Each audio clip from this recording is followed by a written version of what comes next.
Friends, welcome to my channel. First ನನ್ನ channel ನೋಡ್ತಾರೆ subscribe ಮಾಡ್ಕೊಳ್ಳಿ ಫ್ರೆಂಡ್ಸ್. ಇದೊಂದು ಸಿಂಪಲ್ ಆಗಿರೋ ಪೋಟ್ಲಿ ಬಟನ್ ಡಿಸೈನ್ ಅಂತಲೇ ಹೇಳ್ಬೋದು. ಸಿಂಪಲ್ ಡಿಸೈನ್ಗಳು ಸಿಸ್ಟರ್ ಒಬ್ಬರು ಕೇಳ್ತಾ ಇದ್ದಾರೆ, ಅವ್ರಿಗೋಸ್ಕರನೇ ಈ ಥರ ಸಿಂಪಲಾಗಿ ಹೆಂಗಿರು ನನಗೆ ಡಿಸೈನ್ ಸಿಂಪಲಾಗಿ ಮಾಡಿಕೊಡಿ ಅಂತ ಹೇಳಿದ್ದಾರೆ. ಹಾಗಾಗಿ ಸಿಂಪಲ್ ಡಿಸೈನ್ಸ್ಗಳನ್ನೇ ಮಾಡ್ತಾಯಿದ್ದೀನಿ. ಇದು ಒಂದು ಪೋಟ್ಲಿ ಬಟನ್ ಡಿಸೈನು. ಈ ರೀತಿ ಫಸ್ಟು ಸೀರೆ ಪೀಸಲ್ಲಿ ನಾನು ಒಂದಷ್ಟು ಪೀಸ್ ಕಟ್ ಮಾಡ್ಕೊಂಡಿದ್ದೀನಿ, ಒಂದು 2 ಇಂಚಿಗೆ. ಅದನ್ನು ಈ ಥರ ಪೋಟ್ಲಿ ಬಟನ್ ಹಾಕಿ ನಾಟ್ ಹಾಕಿ ಹೂವು ಕಟ್ತೀವಲ್ಲ ಆ ಥರ ರೆಡಿ ಮಾಡಿಟ್ಕೋಬೇಕು. ಥರ್ಮಕೋಲ್ನ ಒಳಗಡೆ ಇಟ್ಟು ನೀಟಾಗಿ ಹೂವು ಕಟ್ತೀವಲ್ಲ ಆ ಥರ ರೆಡಿ ಮಾಡ್ಕೊಳ್ಳಿ. ಒಂದಷ್ಟು ಪೀಸ್ ರೆಡಿ ಮಾಡ್ಕೊಳ್ಳಿ. ಇಲ್ಲ ನೀವು ಎಣಿಸ್ಕೊಂಡೆ ರೆಡಿ ಮಾಡ್ಕೊತೀನಿ ಅನ್ನೋದು ಅಂದರೆ ನೆಕ್ಕನ್ನ ನೋಡಿಕೊಂಡು 1 ಇಂಚಿಗೆ 1.5 ಇಂಚಿಗೆ ನಿಮ್ಗೆ ಎಷ್ಟು ಬೇಕು ಅಷ್ಟಕ್ಕೆ ಮಾರ್ಕ್ ಮಾಡ್ಕೋಬೇಕಾಗುತ್ತೆ. ನಾನು ಬಂದು 1 ಇಂಚಿಗೆ ಮಾರ್ಕ್ ಮಾಡಿದ್ದೀನಿ. ಓಕೆನಾ, ನಾನು ಜಾಸ್ತಿ ಯಾವಾಗಲೂ 1 ಇಂಚಿಗೆ ಮಾಡೋದು, ಹಂಗಾಗಿ 1 ಇಂಚಿಗೆ ಮಾಡಿದ್ದೀನಿ. ಕೆಲವರು ಗ್ಯಾಪ್ ಇಲ್ದೇ ಮಾಡಿಸ್ಕೊಳ್ಳೋರು ಇದ್ದಾರೆ, 1.5 ಇಂಚಿಗೆ ಮಾಡೋರು ಇದ್ದಾರೆ, 2 ಇಂಚಿಗೂ ಮಾಡೋರು ಇದ್ದಾರೆ. ನಿಮಗೆ ಎಷ್ಟಕ್ಕೆ ಬೇಕು, ಇಲ್ಲ ನಿಮ್ಮ ಕಸ್ಟಮರ್ಸ್ ಯಾವ ಥರ ಇಷ್ಟಪಡ್ತಾರೆ ನೋಡಿಕೊಂಡು ಆ ರೀತಿ ರೆಡಿ ಮಾಡ್ಕೋಬೋದು. ಇದರಲ್ಲಿ ಏನು ಇಷ್ಟಕ್ಕೆ ಇಡಬೇಕು ಅಂತ ರೂಲ್ಸ್ ಏನಿಲ್ಲ. ದೂರ ಇಟ್ಟರೆ ಒಂದು ಸ್ವಲ್ಪ ಇದಾಗಿ ಕಾಣಿಸುತ್ತೆ, ಹತ್ತಿರ ಇಟ್ಟರೆ ಇನ್ನೂ ಚೆನ್ನಾಗಿ ಕಾಣಿಸುತ್ತೆ, ಆ ಥರ ಅಷ್ಟೇ. ಓಕೆನಾ, ಏನೋ ಒಬ್ಬರು 2 ಇಂಚ್ 3 ಇಂಚ್ಗೆ ಇರ್ತಾರೆ, ಏನೋ ಪೋಟ್ಲಿ ಬಟನ್ ಇಟ್ಟಂಗಿರುತ್ತೆ. ಆದರೆ ನಮ್ಮ ಕಸ್ಟಮರ್ಸ್ ಅದನ್ನು ಒಪ್ಪೋದೇ ಇಲ್ಲ. ದೂರಕ್ಕೆ ಇಟ್ಬಿಟ್ರೆ ಏನಕ್ಕೆ ಇಷ್ಟಿಷ್ಟು ದೂರ ಇಟ್ಟಿದ್ದೀರ, ಅಟ್ಲೀಸ್ಟ್ ಒಂಚೂರು ಹತ್ರನಾದರೂ ಇಡೋದು ಬೇಡವಾ ಅಂತ ಕೇಳ್ತಾರೆ. ಅದಕ್ಕೋಸ್ಕರ ನಾನು ಅಟ್ಲೀಸ್ಟ್ 1 ಇಂಚಿಗಾದರೂ ಇಡ್ತೀನಿ. ಬಟ್ಟೆ ಜಾಸ್ತಿ ಇದ್ದಿದ್ರೆ ತೋಳ್ಗೂ ಇಡ್ತಿದ್ದೆ, ಆದರೆ ಬಟ್ಟೆ ಸುಮ್ಮನೆ ಜಾಸ್ತಿ ಸೀರೆ ಕಟ್ ಮಾಡ್ಕೊಂಡು ಹಾಳು ಮಾಡ್ಬಾರ್ದು ಬೇಡ ಅಂದ್ಬಿಟ್ಟು ಒಂದು ಇಷ್ಟ ಅಗಲ ಕಟ್ ಮಾಡ್ಕೊಂಡಿದ್ದೆ. ಅದನ್ನು ಬ್ಯಾಕಿಗೆ ಮಾತ್ರ ಪೋಟ್ಲಿ ಬಟನ್ ರೆಡಿ ಮಾಡ್ಕೊತಾ ಇರೋದು. ಈ ರೀತಿ ಹೂವು ಕಟ್ತೀವಲ್ಲ ಆ ಥರ ಕಟ್ಟಿ ರೆಡಿ ಮಾಡಿ ಇಟ್ಕೋಬೇಕು. ಇದು ರೆಡಿ ಮಾಡಿ ಇಟ್ಕೊಂಡ್ರೆ ನಿಮಗೆ ಅಲ್ಲಿಗೆ ಒಂದು ಕೆಲಸ ಮುಗ್ದಾಗೇನು, ಬ್ಲೌಸ್ದು ಕೆಲಸ. ಓಕೆನಾ, ಈ ರೀತಿ ರೆಡಿ ಮಾಡಿಕೊಂಡು ನೀವು ಆಮೇಲೆ ಇದಕ್ಕೆ ಕ್ಯಾನ್ವಾಸು ಕೊಡ್ಬೋದು. ನೋಡೋಣ, ನೆಕ್ಸ್ಟ್ ಟೈಮ್ ನಾನು ಕ್ಯಾನ್ವಾಸ್ ಇರಲಿಲ್ಲ, ಕ್ಯಾನ್ವಾಸ್ ಇದ್ದಿದ್ದರೆ ತೋರಿಸ್ತಿದ್ದೆ. ಕ್ಯಾನ್ವಾಸ್ ಇಲ್ಲ, ನೆಕ್ಸ್ಟ್ ಟೈಮ್ ಕ್ಯಾನ್ವಾಸ್ ಹಾಕಿ ಯಾವ ರೀತಿ ಸ್ಟಿಚ್ ಮಾಡೋದು ಅನ್ನೋದು ತೋರಿಸ್ಕೊಡ್ತೀನಿ. ಕೆಲವರಿಗೆ ಮಾಮೂಲಿ ಮಿಷಿನಲ್ಲಿ ಸ್ಟಿಚ್ ಮಾಡೋರಿಗೆ ಸ್ವಲ್ಪ ಕಷ್ಟ ಆಗ್ಬೋದು, ಅಂಥವ್ರಿಗೆ ಅದಕ್ಕೆ ಕ್ಯಾನ್ವಾಸಲ್ಲಿ ಇಟ್ಬಿಟ್ಟು ಸ್ಟಿಚ್ ಮಾಡಿದ್ರೆ ಅಷ್ಟು ಕಷ್ಟ ಆಗೋಲ್ಲ. ಆಮೇಲೆ ಸಿಂಗಲ್ ಫೂಟ್ ಯೂಸ್ ಮಾಡಿ ಬಿಗಿನರ್ಸು, ಯಾಕೆಂದರೆ ನಮ್ಮದು ಈ ಜಾಕ್ ಮಿಷಿನ್ ಆಗಿರೋದ್ರಿಂದ ಏನೂ ತೊಂದರೆ ಇಲ್ಲ. ಮಾಮೂಲಿ ಮಿಷಿನಲ್ಲಿ ಸ್ವಲ್ಪ ಗಂಟು ಥರ ಸಿಗೋಕೋತಾ ಇರುತ್ತೆ. ಆಮೇಲೆ ಟೆನ್ಷನ್ನ ಎತ್ತಿ ಸ್ಟಿಚ್ ಮಾಡಬೇಕು, ಫಿನಿಶಿಂಗ್ ಸ್ವಲ್ಪ ಕಡಿಮೆ ಆಗುತ್ತೆ. ಓಕೆನಾ, ಅದಕ್ಕೋಸ್ಕರ ಒಂದು ಸಿಂಗಲ್ ಫೂಟ್ ಯೂಸ್ ಮಾಡ್ಕೊಳ್ಳಿ, ತುಂಬ ನೀಟಾಗಿ ಬರುತ್ತೆ. ಆವಾಗ ನಿಮಗೆ ಟೆನ್ಷನ್ ಎತ್ತೋ ಅವಶ್ಯಕತೆ ಇರೋಲ್ಲ. ಒಂದು ಸೈಡು ಅದು ಗುಂಡುಗಳ ಥರ ಇರೋದ್ರಿಂದ ಡಿಸ್ಟರ್ಬ್ ಆಗುತ್ತೆ. ಅದಕ್ಕೋಸ್ಕರ ನೀವು ಈ ಕಡೆ ಇಟ್ಕೊಂಡ್ರೆ ಆವಾಗ ನೀಟಾಗಿ ಸ್ಟಿಚಿಂಗ್ ಮಾಡ್ಕೋಬೋದು. ಓಕೆನಾ, ಹಾಗಾಗಿ ಬಿಗಿನರ್ಸ್ ಆದರೆ ಒಂದು ಸಿಂಗಲ್ ಫೂಟ್ನ ಯೂಸ್ ಮಾಡ್ಕೊಳ್ಳಿ. ನಾನು ಈ ರೀತಿ ಮಾರ್ಕ್ ಮಾಡಿಕೊಂಡು ಇವಾಗ ಅದು ರೌಂಡ್ ಶೇಪ್ನ ಕೊಡ್ತಾಯಿದ್ದೀನಿ. ನೀಟಾಗಿ ಅದೇನಿದೆ ರೌಂಡ್ ಶೇಪು ಆ ಥರ ನಿಮಗೆ ರೌಂಡ್ ಬೇಕೋ ಸ್ಕ್ವಯರ್ ಬೇಕೋ ಯಾವ ಥರ ಬೇಕೋ ಆ ಥರ ರೌಂಡ್ ಶೇಪ್ನ ರೆಡಿ ಮಾಡ್ಕೋಬೋದು. ಈ ಥರ ನಾನು ರೆಡಿ ಮಾಡಿಕೊಂಡು 2 ಕಡೆನೂ ಮಾರ್ಕ್ ಮಾಡ್ಕೊತಾ ಇದ್ದೀನಿ. ಇವಾಗ ಒಂದು ಕಡೆ ಮಾರ್ಕ್ ಮಾಡಿದೆ, ಇವಾಗ ಅದನ್ನೇ ಇನ್ನೊಂದು ಕಡೆನೂ ಮಾರ್ಕ್ ಮಾಡಿಕೊಂಡೆ, ಯಾಕೆಂದರೆ ನಾನು ಪೋಟ್ಲಿ ಬಟನ್ ಇಡಬೇಕಲ್ಲ ಅದಕ್ಕೆ. ಆಮೇಲೆ ಕಟ್ ಮಾಡಿಬಿಟ್ಟು ಇಡೋಕ್ಕೆ ಹೋಗಬೇಡಿ, ಕಟ್ ಮಾಡೋಕ್ಕೆ ಮುಂಚೆನೇ ಇಡಿ, ಅವಾಗ ಏನಾಗುತ್ತೆ ಇನ್ನೂ ಫಿನಿಶಿಂಗ್ ನೀಟಾಗಿ ಬರುತ್ತೆ. ಆ ನೆಕ್ನ ಕಟ್ ಮಾಡಿಬಿಟ್ಟು ಇಡೋಕ್ಕೆ ಹೋಗಬೇಡಿ. ಓಕೆನಾ, ಇವಾಗ ಇಲ್ಲಿಂದ ಮಾರ್ಕ್ ಮಾಡ್ಕೊಳ್ಳಿ 1 ಇಂಚಿಗೆ. ನಾನು ಹೇಳ್ದಂಗೆ ನಿಮ್ಗೆ ಎಷ್ಟಕ್ಕೆ ಬೇಕು ಅಷ್ಟು ನಾನು 1 ಇಂಚಿಗೆ ಮಾರ್ಕ್ ಮಾಡ್ಕೊತಾ ಇದ್ದೀನಿ.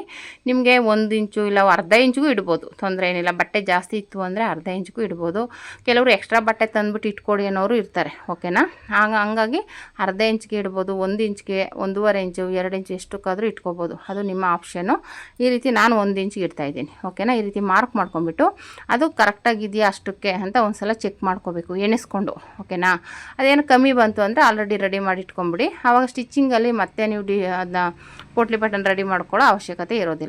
ಓಕೆನಾ, ಈ ರೀತಿ ರೆಡಿ ಮಾಡ್ಕೋಬೇಕಾಗುತ್ತೆ. ಇವಾಗ ನೋಡಿ, ಇದು ಮಾರ್ಕ್ ಮಾಡ್ಕೊಂಡು ರೆಡಿ ಆಯಿತು.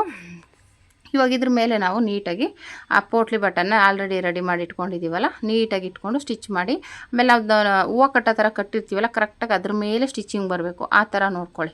ಆ ಕಡೆ ಈ ಕಡೆ ಆಗಬಾರ್ದು. ಅದೇನಾಗುತ್ತೆ, ನೀವು ನೆಕ್ಸ್ಟು ಬ್ಲೌಸ್ ಪೀಸ್ ಮೇಲೆ ಇಟ್ಟು ಸ್ಟಿಚ್ ಮಾಡಿದಾಗ ಅದು ಹಂಗೆ ಈಚೆ ಓಪನ್ ಬಂದ್ಬಿಡುತ್ತೆ, ಗುಂಡುಗಳು ಮಾತ್ರ ಈಚೆಗೆ ಬರಬೇಕು, ಆ ದಾರ ಸುತ್ತಿರೋದೆಲ್ಲ ಈಚೆಗೆ ಕಾಣಿಸ್ಬಾರ್ದು. ಅದೊಂದು ಫಿನಿಶಿಂಗು ನೋಡ್ಕೋಬೇಕಾಗುತ್ತೆ. ನೀವು ಈ ಸ್ಟಿಚಿಂಗ್ ಮಾಡುವಾಗಲೇ ನೋಡ್ಕೊಳ್ಳಿ, ಅದ್ರ ಪಕ್ಕಕ್ಕೆ ಬರಬೇಕು ಅಂದರೆ ಗೊತ್ತಾಗಲ್ಲ. ಸ್ವಲ್ಪ ನಿಧಾನಕ್ಕೆ ಸ್ಟಿಚಿಂಗ್ ಮಾಡುವಾಗ ಅದ್ರ ಮೇಲೆ ಗಮನ ಕೊಟ್ಟು ನೋಡಿಕೊಂಡು ಸ್ಟಿಚಿಂಗ್ ಮಾಡಿ. ಓಕೆನಾ, ನಾನಿಲ್ಲಿ ಸ್ಟಿಚ್ ಮಾಡ್ತಾ ಇದ್ದೀನಲ್ಲ ಅದೇ ರೀತಿಯೇ ಸ್ಟಿಚ್ ಮಾಡ್ಕೋಬೇಕು. ಹತ್ತತ್ರಕ್ಕೆ ನೀವು ಮಾರ್ಕ್ ಮಾಡ್ಕೊಂಡಿರ್ತೀರಲ್ಲ ಅಲ್ಲಿಗೆ ಇಟ್ಕೊಂಡು ಸ್ಟಿಚ್ ಮಾಡ್ಕೊಳ್ಳಿ. ಓಕೆನಾ, ಈ ರೀತಿ ರೌಂಡ್ ಶೇಪಲ್ಲಿ ನೀಟಾಗಿ ಸ್ಟಿಚ್ ಮಾಡಿಕೊಂಡು ಆಮೇಲೆ ಅದನ್ನು ಒಂದು ಸಲ ಇದು ಬ್ಲೌಸ್ ಪೀಸ್ ಮೇಲಿಟ್ಟು ಚೆಕ್ ಮಾಡ್ಕೋಬೇಕು. ಇವಾಗ ಫಸ್ಟು ನೀಟಾಗಿ ಈ ಥರ ಸ್ಟಿಚ್ ಮಾಡ್ಕೊಂಬಿಡಿ, ಒಂದೊಂದನ್ನೇ ಇಟ್ಟು ಮಾರ್ಕ್ ಮಾಡ್ಕೊಂಡಿರ್ತೀವಲ್ಲ 1 ಇಂಚಿಗೆ ಅಲ್ಲಿ. ಆಮೇಲೆ ಮಾಮೂಲಿ ಬ್ಲೌಸ್ ಪೀಸ್ ಬರುತ್ತಲ್ಲ ಆ ಬ್ಲೌಸ್ ಪೀಸ್ ಮೇಲೆ ಇಟ್ಬಿಟ್ಟು ಸ್ಟಿಚ್ ಮಾಡಬೇಕು. ಇವಾಗ ಏನು ಸ್ಟಿಚ್ ಮಾಡಿದ್ದೀವಿ ಅದನ್ನೇ ಬ್ಲೌಸ್ ಪೀಸ್ ಮೇಲೆ, ಅಂದರೆ ಪೋಟ್ಲಿ ಬಟನ್ ಮಧ್ಯಕ್ಕೆ ಬರಬೇಕು, ಕೆಳಗಡೆ ಬ್ಲೌಸ್ ಪೀಸ್ ಇರಬೇಕು, ಮೇಲೆ ಲೈನಿಂಗು ಉಲ್ಟಾ ಮಾಡಿ ಮಧ್ಯಕ್ಕೆ ಪೋಟ್ಲಿ ಬಟನ್ ಬರೋ ಥರ ಸ್ಟಿಚ್ ಮಾಡ್ಕೋಬೇಕು. ಆ ಸ್ಟಿಚಿಂಗ್ ಮಾಡುವಾಗಲೂ ಅಷ್ಟೇ, ಇವಾಗ ಆಲ್ರೆಡಿ ನಾವು ಏನು ಸ್ಟಿಚ್ ಮಾಡಿದ್ದೀವಿ ಅದೇ ಮಾರ್ಜಿನ್ಗೆ ಬರಬೇಕು ಸ್ಟಿಚಿಂಗು. ಇದೇ ರೀತಿ ಸ್ಟಿಚ್ ಮಾಡ್ಕೋಬೇಕು. ನಾನು ಹೇಳ್ದಂಗೆ ಇವಾಗ ನೋಡಿ ಬ್ಲೌಸ್ ಪೀಸು ಅದ್ರ ಮೇಲೆ ಈ ಥರ ಉಲ್ಟಾ ಇಟ್ಕೊಳ್ಳಿ.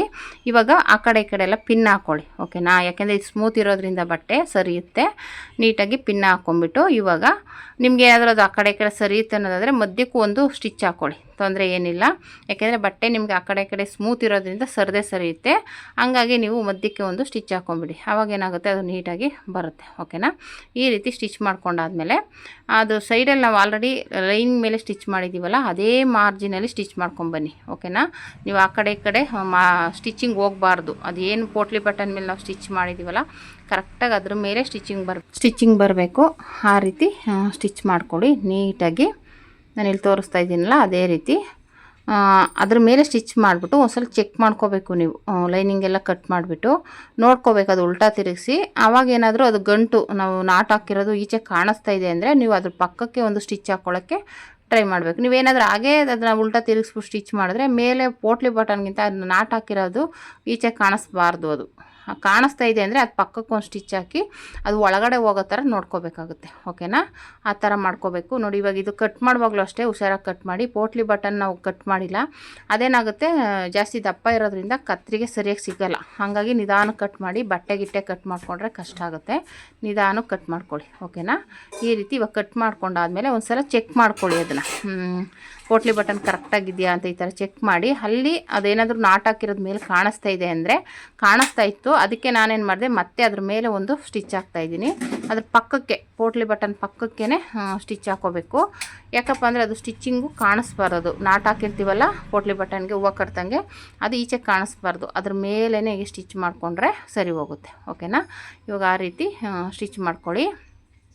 ಈ ರೀತಿ ಸ್ಟಿಚ್ ಮಾಡಿಕೊಂಡ್ರೆ ಆವಾಗ ನಿಮಗೆ ಅದು ನೀಟಾಗಿ ಬರುತ್ತೆ. ಈ ಸ್ಟಿಚ್ ಮಾಡ್ಕೊಂಡಾದ್ಮೇಲೆ ಲೈನಿಂಗ್ ಮೇಲೆ ಒಂದು ಸ್ಟಿಚ್ ಹಾಕ್ಕೊಳ್ಳಿ. ಪಾಯಿಂಟ್ ಹೊಲಿಗೆ ಹಾಕ್ಕೊಂಬಿಟ್ಟು ಉಲ್ಟಾ ತಿರುಗಿಸ್ಕೊಂಡು ಆಮೇಲೆ ಅದನ್ನು ಈ ರೀತಿ ನೀಟಾಗಿ ತಿರುಗಿಸ್ಕೊಂಬಿಟ್ಟು ಆಮೇಲೆ ಅದನ್ನು ಮತ್ತೆ ಉಲ್ಟಾ ತಿರುಗಿಸಿದಾಗ ಪೋಟ್ಲಿ ಬಟನ್ ನೀಟಾಗಿ ಬರುತ್ತೆ. ನೋಡಿ ಈ ಥರ ಇವಾಗ ಲೈನಿಂಗ್ ಮೇಲೆ ಸ್ಟಿಚ್ ಮಾಡೋದ್ರಿಂದ ಏನಾಗುತ್ತೆ ಅದು ನಿಮಗೆ ಪೋಟ್ಲಿ ಬಟನ್ ನೀಟಾಗಿ ಕೂತ್ಕೊಳ್ಳುತ್ತೆ. ಫಿನಿಶಿಂಗ್ ಸೂಪರಾಗಿ ಬರುತ್ತೆ. ಒಂದು ಸಲ ಈ ಥರ ಟ್ರೈ ಮಾಡಿ, ಓಕೆನಾ. ಪೋಟ್ಲಿ ಬಟನಲ್ಲಂತೂ ಅದೊಂದು ಗಮನದಲ್ಲಿ ಇಟ್ಕೋಬೇಕಾಗುತ್ತೆ ನೀವು. ಆ ಫಿನಿಶಿಂಗ್ ನೀಟಾಗಿ ಕೊಟ್ಟರೆ ನಿಮ್ಮ ಪೋಟ್ಲಿ ಬಟನ್ ಈಚೆ ನೀಟಾಗಿ ಕಾಣುತ್ತೆ. ಇಲ್ಲಾಂದ್ರೆ ಗಂಟು ಥರ ನೀವು ನಾಟ್ ಹಾಕಿರೋದಲ್ಲಿ ಈಚೆ ಕಾಣಿಸಿದ್ರೆ ಅದು ಫಿನಿಶಿಂಗ್ ಇರಲ್ಲ, ಓಕೆನಾ. ಅದೊಂದು ಗಮನದಲ್ಲಿ ಇಟ್ಕೊಂಡು ಸ್ಟಿಚ್ ಮಾಡಿ. ಅದೇನು ತುಂಬ ಕಷ್ಟ ಏನಲ್ಲ. ನೀವು ಸ್ಟಿಚಿಂಗ್ ಮಾಡುವಾಗ ಇರೋದು ಮೇನು. ಸಿಂಗಲ್ ಫ್ರೂಟ್ ಯೂಸ್ ಮಾಡಿ ತುಂಬ ನೀಟಾಗಿ ಬರುತ್ತೆ, ಓಕೆನಾ. ನೀವು ಡಬಲ್ ಫ್ರೂಟೆಲ್ಲ ಯೂಸ್ ಮಾಡಿದಾಗ ಸ್ವಲ್ಪ ಆ ಕಡೆ ಈ ಕಡೆ ಅದು ಗಂಟು ಥರ ಸಿಗಾಕೊಂಡು ಆಗ್ಬೋದು. ಸಿಂಗಲ್ ಫ್ರೂಟ್ ಆದರೆ ನೀಟಾಗಿ ಬರುತ್ತೆ, ಓಕೆನಾ. ಈ ರೀತಿ ಅದ್ರ ಮೇಲೆ ಒಂದು ಪಾಯಿಂಟ್ ಹೊಲಿಗೆ ಹಾಕ್ಕೊಂಡ್ರೆ ನಿಮಗೆ ನೀಟಾಗಿ ಬರುತ್ತೆ ನೋಡಿ. ಫಿನಿಶಿಂಗ್ ಅಂತೂ ಸೂಪರಾಗಿ ಬರುತ್ತೆ. ನಾನು ಹೇಳ್ದಂಗೆ ಇದನ್ನು ಇನ್ನೂ ಅರ್ಧ ಇಂಚಿಗೂ ಬೇಕಾದರೆ ಇಟ್ಕೋಬೋದು. ನಾನು 1 ಇಂಚ್ ಇಟ್ಟೆ ಇಷ್ಟು ಸೂಪರಾಗಿ ಕಾಣಿಸ್ತಾ ಇತ್ತು ಅದು ಡಿಸೈನು, ಪೋಟ್ಲಿ ಬಟನ್ ಡಿಸೈನು. ಆ ಥರ ನೀವು ಬೇಕಾದರೆ ಟ್ರೈ ಮಾಡ್ಬೋದು. ಸಿಂಪಲ್ಲಾಗಿ ಬೇಕು ಅನ್ನೋರು ಈ ಡಿಸೈನ್ ಈ ಥರ ಸಿಂಪಲ್ಲಾಗಿರೋ ಡಿಸೈನ್ ಕಲ್ತ್ಕೊಂಡ್ಬಿಟ್ರೆ ಬಿಗಿನರ್ಸು ಇದನ್ನೇ ನೀವು ಆರಾಮಾಗಿ ಸ್ಟಿಚ್ ಮಾಡ್ಬೋದು. ಇದರಲ್ಲೇ ತುಂಬ ಡಿಸೈನ್ ಸ್ಟಿಚ್ ಮಾಡ್ಬೋದು ನೀವು. ಪೋಟ್ಲಿ ಬಟನ್ ಇದನ್ನು ಇನ್ನೂ ಒಂದು ಬ್ಲೌಸ್ ಸ್ಟಿಚ್ ಮಾಡಿ ತೋರಿಸ್ತೀನಿ ನಾನು ನೆಕ್ಸ್ಟ್ ವೀಡಿಯೋದಲ್ಲಿ. ಪೋಟ್ಲಿ ಬಟನಲ್ಲೇ ಇನ್ನೂ ಬೇರೆ ಯಾವ ಥರ ಇದನ್ನು ಡಿಸೈನ್ ಮಾಡ್ಬೋದು ಅನ್ನೋದನ್ನು ತೋರಿಸ್ಕೊಡ್ತೀನಿ. ಬಿಗಿನರ್ಸ್ಗೆ ತುಂಬಾ ಹೆಲ್ಪ್ ಆಗುತ್ತೆ. ನೋಡಿ ಎಷ್ಟು ಸಖತ್ತಾಗಿ ಬಂದಿದೆಯಲ್ಲ, ಒಂದೇ ಸಾಮಾನಾಗಿ ಒಂದೇ ಮಾರ್ಜಿನಲ್ಲಿ ಬಂದಿದೆ ನೋಡಿದ್ರಲ್ಲ. ಹಾಗಾಗಿ ಈ ಥರ ನೀವು ಸ್ಟಿಚ್ ಮಾಡಿ, ಆವಾಗ ಫಿನಿಶಿಂಗು ನೋಡ್ತಿದ್ದಂಗೆ ಚೆನ್ನಾಗಿ ಕಾಣಿಸುತ್ತೆ, ಓಕೆನಾ. ಇವಾಗ ಇದನ್ನು ನೀಟಾಗಿ ಕೆಳಗಡೆ ಫೋಲ್ಡ್ ಮಾಡಿ ಸ್ಟಿಚ್ ಮಾಡ್ಕೋತಾ ಇದ್ದೀನಿ. ಕೆಳಗಡೆ ನೀಟಾಗಿ ಸುತ್ತ ಸ್ಟಿಚಿಂಗ್ ಹಾಕ್ಕೊಂಬಿಟ್ಟು ಆಮೇಲೆ ಎಕ್ಸ್ಟ್ರಾ ಬಟ್ಟೆನೆಲ್ಲ ಕಟ್ ಮಾಡಿಬಿಟ್ಟು ತೆಗಿಬೇಕು. ಬಟ್ಟೆ ಕಟ್ ಮಾಡಿಬಿಟ್ಟು ಆದಮೇಲೆ ಎಕ್ಸ್ಟ್ರಾ ಬಟ್ಟೆನ ಈಗ ಈ ಥರ ಸುತ್ತ ಸ್ಟಿಚ್ ಹಾಕ್ಕೊಳ್ಳಿ. ಸ್ಟಿಚ್ ಹಾಕ್ಕೊಂಡು ಅದು ಎಕ್ಸ್ಟ್ರಾ ಬಟ್ಟೆ ಕಟ್ ಮಾಡಿದ್ಮೇಲೆ ಕೆಳಗಡೆ ಡಾಟ್ ಇಟ್ಕೋಬೇಕು.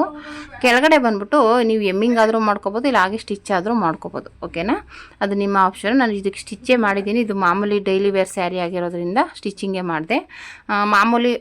ಮಾಮೂಲಿ ಬಾರ್ಡ್ರ್ ಸ್ಯಾರಿಗಳು ಸ್ವಲ್ಪ ಕಾಸ್ಟ್ಲಿ ಸ್ಯಾರಿ ಆದರೆ ಅದಕ್ಕೆ ನಾವು ಸ್ವಲ್ಪ ಎಮ್ಮಿಂಗ್ ಮಾಡ್ಬೋದು. ಇದಕ್ಕೆ ಬಂದುಬಿಟ್ಟು ಸ್ಟಿಚಿಂಗ್ ಮಾಡಿದ್ರೂ ನಡೆಯುತ್ತೆ, ಓಕೆನಾ. ಅಲ್ಲ ನಿಮ್ಗೆ ಕಸ್ಟಮರ್ ಏನಾದರೂ ಸ್ಟಿಚಿಂಗ್ ಬೇಕು ಅಂದರೆ ಸ್ಟಿಚಿಂಗ್ ಮಾಡಿ, ಇಲ್ಲ ಎಮ್ಮಿಂಗ್ ಬೇಕು ಅಂದರೆ ಎಮ್ಮಿಂಗ್ ಮಾಡಿ. ಈ ರೀತಿ ನೋಡಿ ಎಕ್ಸ್ಟ್ರಾ ಬಟ್ಟೆನೆಲ್ಲ ಕಟ್ ಮಾಡಿಬಿಟ್ಟು ತೆಗೆದುಬಿಟ್ಟು ಈಗ ನೀಟಾಗಿ ಡಾಟ್ ಇಟ್ಕೊಂಡ್ರೆ ಕೆಳಗಡೆ ಫೋಲ್ಡ್ ಮಾಡ್ಕೊಳ್ಳಿ. ನಾನು ಹೇಳ್ದಂಗೆ ಸ್ಟಿಚಿಂಗ್ ಆದರೂ ಮಾಡ್ಕೋಬೋದು, ಎಮ್ಮಿಂಗ್ ಆದರೂ ಮಾಡ್ಕೋಬೋದು, ಓಕೆನಾ. ಈ ರೀತಿ ಮಾಡ್ಕೊಂಬಿಟ್ಟು ಮಾಡ್ಕೊಂಡಾದ್ಮೇಲೆ ಮತ್ತೆ ಡಾಟ್ ಇಟ್ಕೋಬೇಕು. ಕರೆಕ್ಟಾಗಿ ಶೋಲ್ಡ್ರ್ ಮಧ್ಯೆನೇ ಬರೋ ಥರ ನೀಟಾಗಿ ಶೋಲ್ಡ್ರ್ ಮಧ್ಯೆ ಕರೆಕ್ಟಾಗಿ ಬರೋ ಥರ ಡಾಟ್ ಇಟ್ಕೊಳ್ಳಿ, ಓಕೆನಾ. ಈ ರೀತಿ ರೆಡಿ ಆಗುತ್ತೆ ನೋಡಿ. Back design potli button design, round ನೆಕ್ಕಲ್ಲಿ ಪೋಟ್ಲಿ ಬಟನ್ ಡಿಸೈನ್. ಆರಾಮಾಗಿ ಬಿಗಿನರ್ಸು ಸ್ಟಿಚಿಂಗ್ ಮಾಡ್ಬೋದು, ತುಂಬ ಚೆನ್ನಾಗಿ ಕಾಣಿಸುತ್ತೆ. ನಾನು ತುಂಬ ಜನ ಜಾಸ್ತಿ ಇದನ್ನೇ ಇಷ್ಟಪಡ್ತಾರೆ, ಪೋಟ್ಲಿ ಬಟನ್ ಇಟ್ಬಿಡಿ, ಗುಂಡುಗಳು ಇಟ್ಬಿಡಿ ಅಂತ ಹೇಳ್ತಾರೆ. ಹಾಗಾಗಿ ನೀವು ಈ ಥರದ್ದು ಒಂದು ಡಿಸೈನ್ನ ಕಲ್ತ್ಕೊಂಡ್ರೆ ಸುಮಾರು ಜನಕ್ಕೆ ಸಿಂಪಲಾಗಿ ಬೇಕು ಅನ್ನೋರಿಗೆ ಇದನ್ನು ಸ್ಟಿಚ್ ಮಾಡ್ಕೊಳ್ಬೋದು. ಓಕೆನಾ, ತುಂಬ ನೀಟಾಗೂ ಇರುತ್ತೆ, ನೋಡೋಕ್ಕೆ ಚೆನ್ನಾಗೂ ಕಾಣಿಸುತ್ತೆ. ಓಕೆನಾ, ಇದಕ್ಕೆ ನೀವು ಏನು ಸ್ಟಿಚ್ ಮಾಡಿ ರೇಟ್ ತೊಗೋತೀರ ಅದಕ್ಕಿಂತ ಒಂದು 50 ರೂಪೀಸ್ ಜಾಸ್ತಿ ತೊಗೊಳ್ಳಿ. ಓಕೆನಾ, ಯಾಕೆಂದರೆ ಪೋಟ್ಲಿ ಬಟನ್ ರೆಡಿ ಮಾಡ್ಕೋಬೇಕು, ನಾವು ಅದನ್ನು ಹೂವು ಕಟ್ಟೋ ಥರ ಕಟ್ಟಬೇಕು ಮತ್ತು ಸ್ಟಿಚ್ ಮಾಡಬೇಕು. ಹಾಗಾಗಿ ಅಷ್ಟು ಕೆಲಸ ಹಿಡಿಯೋದ್ರಿಂದ ಒಂದು 50 ರೂಪಾಯಿ ಆದರೂ ಜಾಸ್ತಿ ತೊಗೋಬೇಕು. ಇಲ್ಲ ನಿಮ್ಮ ಕಡೆ ಅಷ್ಟೊಂದು ಕೊಡೋಲ್ಲ ಅಂದರೆ ಒಂದು 40 ರೂಪಾಯಿನಾದರೂ ಮಿನಿಮಮ್ ತೊಗೊಳ್ಳೇಬೇಕು. ಓಕೆನಾ, ಥ್ಯಾಂಕ್ ಯು ಫಾರ್ ವಾಚಿಂಗ್.